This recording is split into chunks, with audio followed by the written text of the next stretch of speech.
മാണിക്കക്കല്ല് എന്ന സിനിമയ്ക്കായുള്ള പ്രയത്നം എങ്ങുമെത്താതെ അവസാനിക്കുകയായിരുന്നു.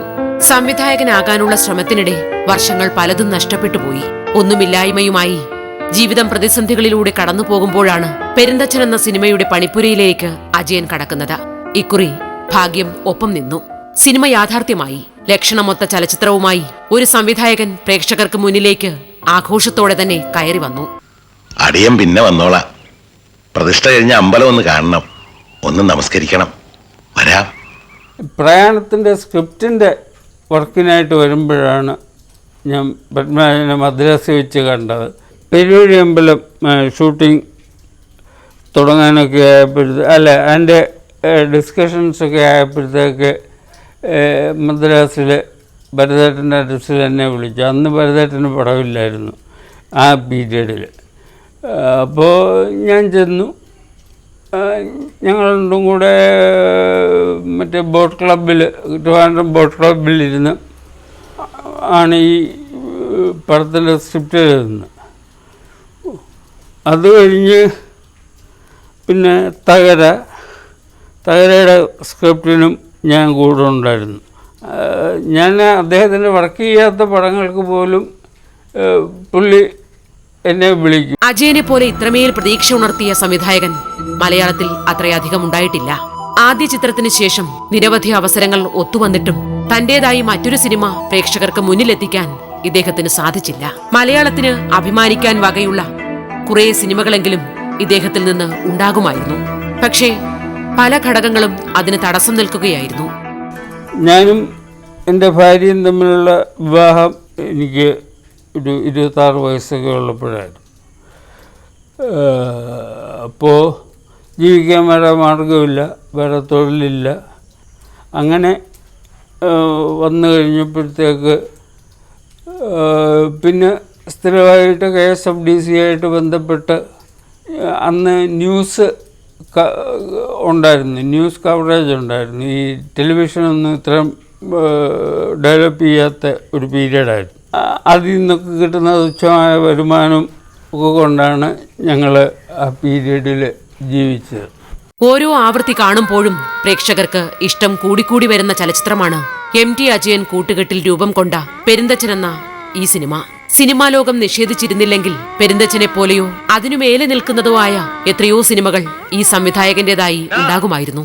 സാലഭഞ്ചികൾക്ക് ഉടുപ്പുടവ പതിവില്ല, അതും അഴിക്കണമെന്നാവും അടുത്ത ഘട്ടം, അല്ലേ? ഒരു കണക്ക് പറഞ്ഞ മാണിക്കക്കല്ലാണ് എന്നെ ഒരു സിനിമാക്കാരനാക്കിയതും ഇപ്പോൾ അതിൽ നിന്ന് ഒഴിഞ്ഞു നിൽക്കേണ്ട ഒരു ചുറ്റുപാടുണ്ടാക്കിയതും ഈ മാണിക്കക്കല്ലെന്ന് പറയുന്ന സ്ക്രിപ്റ്റാണ്. ആദ്യം ആ സ്ക്രിപ്റ്റിൻ്റെ വാല്യൂ മനസ്സിലാക്കിയില്ല. അതുകൊണ്ട് തന്നെ എൻ്റെ ഒരുപാട് സമയം അതിനുവേണ്ടി സ്പെൻഡ് ചെയ്യേണ്ടി വന്നു. അങ്ങനെയാണ് ആ ഗ്യാപ്പ് ഉണ്ടായത്. നാഗർകോവിലിന് പോകുന്ന സ്ഥലത്തൊരു ആയുർവേദ ആശുപത്രിയുണ്ട്. അവിടെ MT സാർ എന്തോ ചികിത്സയ്ക്കായിട്ട് വന്നിട്ടുണ്ടെന്ന് ഞാൻ അറിഞ്ഞു.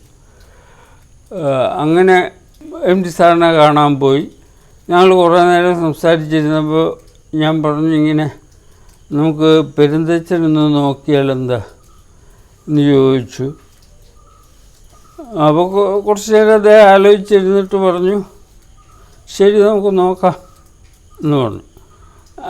ആ പീരീഡിലാണ് ഭാവചിത്ര ജയകുമാർ എന്നോട് ഒരു പടം ചെയ്യാൻ ആവശ്യപ്പെട്ടത്. ഞാൻ പറഞ്ഞു, ഇങ്ങനെ MT സാർ എഴുതി നമുക്ക് ഈ പെരുന്തച്ഛൻ ഫിലിം ചെയ്യാം എന്ന് വിചാരിച്ച്, അങ്ങനെ ജയകുമാറിനും അത് ബോധ്യമായിരുന്നു. അങ്ങനെ ആണ് പെരുന്തച്ഛനിലേക്ക് എത്തുന്നത്. നല്ല സിനിമയ്ക്കായി വാശി പിടിച്ച മനസ്സായിരുന്നു ഇദ്ദേഹത്തിന്റേത്. സിനിമയിൽ തുടരാനായി തനിക്ക് ഇഷ്ടമില്ലാത്ത ഒരു ചിത്രവും ഒരുക്കാൻ അജയൻ തയ്യാറായില്ല. സംവിധായകന്റെ തൊപ്പി ധരിക്കാനല്ല, നല്ല സംവിധായകൻ എന്ന പേര് സൂക്ഷിക്കാനായിരുന്നു ഇദ്ദേഹം ആഗ്രഹിച്ചത്. പെരുന്തച്ഛൻ്റെ റഷസ് കണ്ടപ്പോൾ തന്നെ ഗുഡ് നൈറ്റ് മോഹന് അടുത്ത പടം എന്നെ കൊണ്ട് ചെയ്യിക്കണമെന്നൊരു ആഗ്രഹം വന്നു. അങ്ങനെ മോഹന് ഞാനുമായിട്ട് ഇപ്പം അദ്ദേഹത്തിന് കഥ കേൾക്കാൻ സമയമില്ലാത്തതുകൊണ്ട് അത് ഊട്ടിക്ക് പോകുമായിരുന്നു, കിലുക്കത്തിൻ്റെ സെറ്റിലേക്ക് പോവുമായിരുന്നു. അങ്ങനെ ട്രെയിനിൽ കയറി ഞാൻ 2-3 മണിക്കൂർ കൊണ്ട് ഇതിൻ്റെ പോസിബിലിറ്റീസും അത് ഇതും എല്ലാം അദ്ദേഹത്തിനെ പറഞ്ഞ് ബോധ്യപ്പെടുത്തി. അദ്ദേഹവും ഈ 5ാം ക്ലാസ്സിൽ ഇത് പഠിച്ചിട്ടുമുണ്ട്. അപ്പോൾ കൂടുതൽ ഇതൊന്നുമില്ലായിരുന്നു. ഞാൻ പിന്നെ എറണാകുളത്തിറങ്ങിയെന്ന് ഞാൻ പറഞ്ഞു ഞാൻ ഇനി ഊട്ടിക്ക് വരുന്നില്ല എന്ന് പറഞ്ഞിട്ട് ഞാൻ എറണാകുളത്തിറങ്ങി ഇങ്ങ് പോരുമായിരുന്നു. തിരുവനന്തപുരം എറണാകുളം യാത്രയിൽ ആണ് ഇത് ഫൈനലായിട്ട് തീരുമാനിക്കുന്നത്. പെരുന്തച്ചൻ കഴിഞ്ഞിട്ട് എന്നെ തേടി ഒരുപാട് പ്രൊഡ്യൂസേഴ്സ് വന്നു.